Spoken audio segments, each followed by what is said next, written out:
집단 확진 편향과 우울증에 빠진 조선일보 기자들. 송효훈 편집위원. 저는 MBC 기자들이 부러워요. 왜요? 조선일보가 월급을 더 많이 줄 텐데. MBC에서는 기사 때문에 후배가 선배를 들이받기도 하잖아요. 데스크와 싸우기도 하잖아요. 조선일보에는 그런 거 없어요. 오래전의 일이다. 출입처에서 만난 조선일보 기자와 그런 대화를 나눈 기억이 있다. 출입처 장관의 주말 골프가 기자들의 도마 위에 올랐는데 나는 기사로 조질 만한 일은 아니라고 했었고 그도 동의했었다. 비판할 만한 일이라면 비판해야 하지만 괜한 꼬투리를 잡아 기자의 힘을 과시하고 출입처를 길들이려 하는 건 일종의 권한 남용이고 그래서 언론 권력이라는 비판을 받는다는 것이 나의 의견이었고 그도 동의했었다.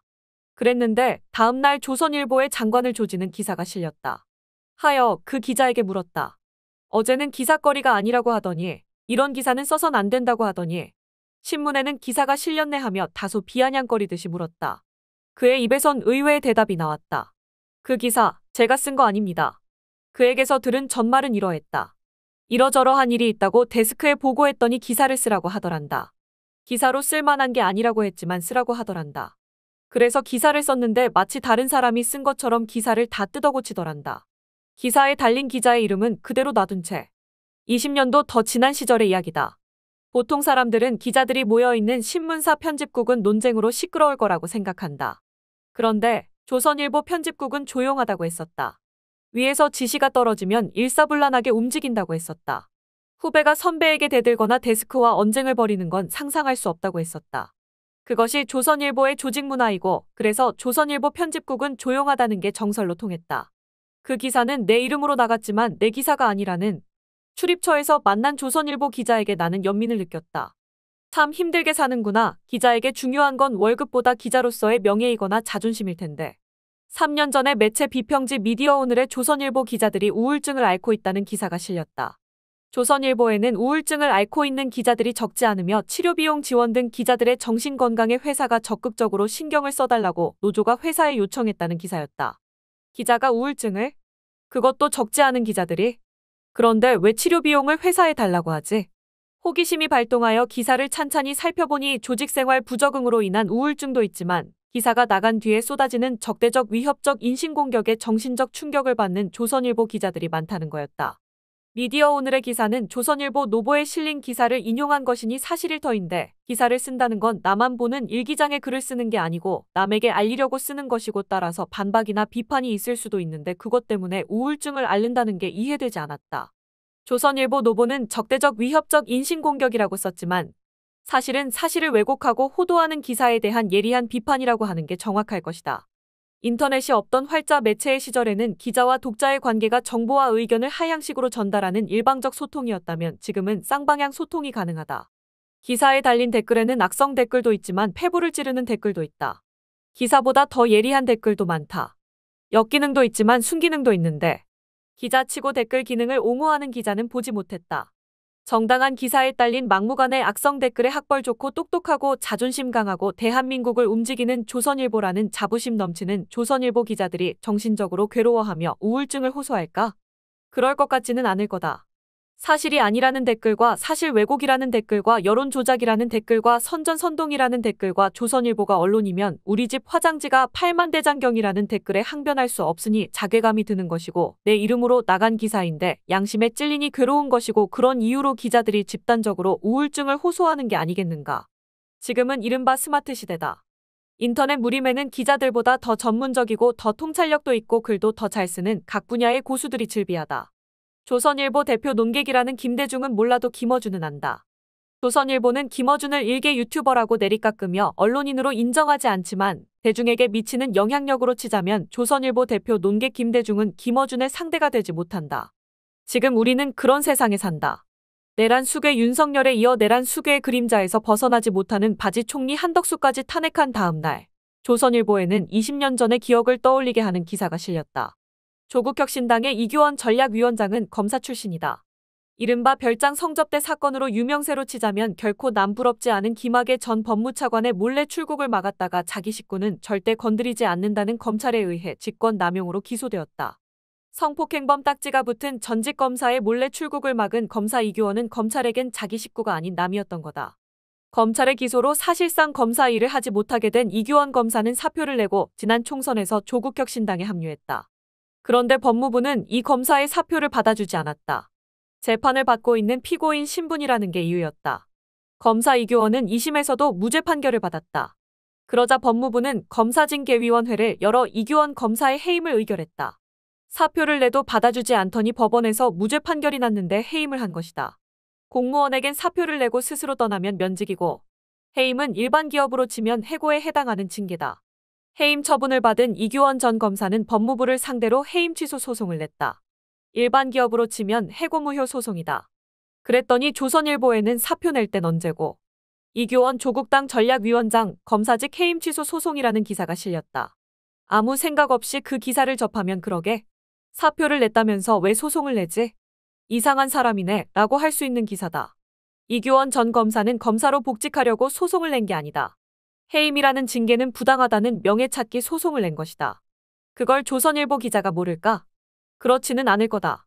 조선일보가 그토록 물고 뜯었던 조국 전 법무장관이 창당한 정당에 합류한 것이 싫어서 기사를 악의적으로 쓴 걸 게다.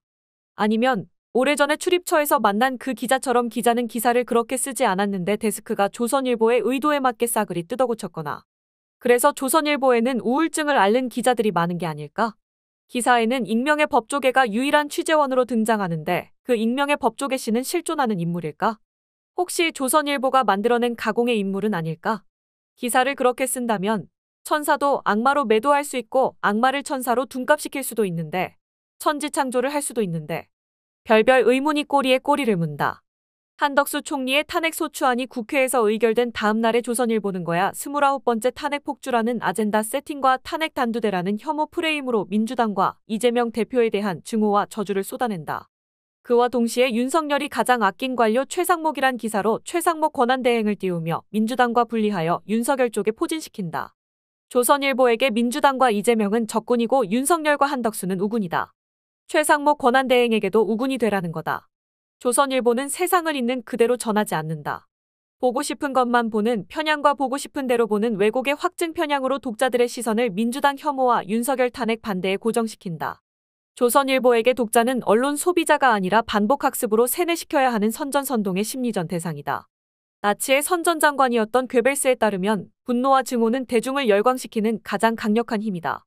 또한 거짓말은 처음에는 부정하고 그 다음에는 의심하지만 되풀이하면 결국에는 믿게 된다고 한다. 나는 조선일보에서 괴벨스의 재현을 본다. 조선일보를 관찰하다 보면 조선일보는 보도가 아니라 대중심리전을 한다는 인상을 받을 때가 많다. 보수 진영의 독자들에게 분노를 유발하는 혐오 프레임은 조선일보가 즐겨 쓰는 전가의 보도이다. 손혜원에게도 조국에게도 윤미향에게도 혐오 프레임을 씌워 마녀 사냥을 했다. 기승전 이재명 혐오로 이어지는 조선일보의 논조도 그러하다. 그런 조선일보에서 기자들이 기자답게 기사를 쓸 수 있을까? 나는 회의적이다. 조직 문화에 순치되기 전에 젊은 기자들일수록 기자의 양심이 살아있는 기자일수록 괴로울 것이다. 조선일보 기자들의 집단 우울증, 그 질환의 원인은 쓰고 싶지 않은 기사를 쓰기 때문이 아닐까. 조선일보를 대표하는 논객이라는 김대중에 따르면 이재명 민주당 대표는 괴물이다. 이재명은 대단한 사람이기 전에 무서운 사람이고 아무런 정치적 배경이나 학문적 경력, 사회적 명망 쌓기의 과정도 거치지 않고 거의 독학하다시피 변호사도 하고 시장도 하고 도지사도 하고 대선 후보까지 올라간 사람이다. 그런 사람을 흔히 입지전적인 사람이고 자수성가한 사람이라고 하는데 왜 조선일보 대표 논객 김대중의 눈에는 괴물로 보이는 걸까? 조선일보를 한 입에 삼켜버릴 것 같아서 무서운가? 궁금하다. 그런 조선일보에서 윤석열 검찰이 이재명에게 덕지덕지 붙인 딱지는 정적 제거를 노린 정치적 기소라고 말할 수 있는 기자가 나올 수 있을까? 선배와 언쟁을 벌이고 데스크를 들이박는 젊은 기자가 나올 수 있을까? 조선일보를 대표하는 논객이라는 김대중에 따르면 대선 후보 윤석열은 검증이 필요하지 않은 사람이다. 그는 준비된 대통령 지망생도 아니고 대중적 리더십에 익숙하지도 않고 대통령으로서 지녀야 할 자질과 능력이 의심스럽고 그의 그릇에 대해 불안감이 없지 않고 이른바 검찰 만능주의 사고방식도 걱정이지만 그럼에도 유권자들은 발상을 전환해야 한단다. 그의 단점이 오히려 장점이 될 수 있고 무엇보다 그는 지도자라기보다 때 묻지 않은 사람이라고 대선 후보 윤석열을 미화하며 조선일보 독자들에게 윤석열을 지지하라고 세뇌한다. 궁금하다. 그런 조선일보에서 대통령 윤석열의 무지와 무능, 독선과 불통을 기자들이 매섭게 비판할 수 있었을까? 김건희의 주가 조작 의혹과 디올백 선물을 국민의 눈높이에서 보고 중립적이고 객관적으로 보도하고 비판할 수 있었을까? 그런 조선일보의 정론직필을 기대할 수 있을까? 언론 윤리에도 쓰여있는 불편부당한 자세로 시시비비를 가리는 보도가 가능할까? 나는 지금도 궁금하다. 조선일보 대표 논객 김대중은 왜 대선 후보 윤석열을 검증하지 말라고 했을까? 지금도 그때의 생각이 옳다고 고집을 부릴까? 모든 생물체에겐 자기 방어의 본능이 있다. 공격이 들어오면 본능적으로 방어를 한다. 인간도 그렇다. 물리적 공격만이 아니라 정신적, 심리적 공격에도 그러하다. 내 기사에 누가 시비를 걸면 일단 방어부터 한다. 기사에 오류가 있으면 솔직하게 인정하고 사과하고 정정하면 되는데 자존심 때문인지 그렇게 하지 않는다. 자칭 1등 신문이라는 조선일보는 특히 심하다. 대신 오류를 정당화하고 합리화하려 했습니다.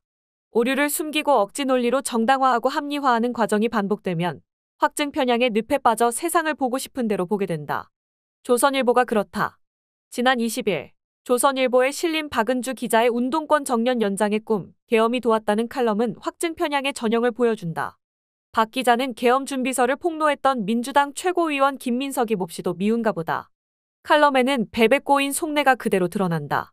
김민석은 반은퇴 상태인 운동권인데 80년대 집회시위 선동의 기술 덕분에 겨우 살아났단다. 김민석은 계엄 준비서를 확신하지 못했는데 윤석열이 바보같이 사실로 증명해 주었단다.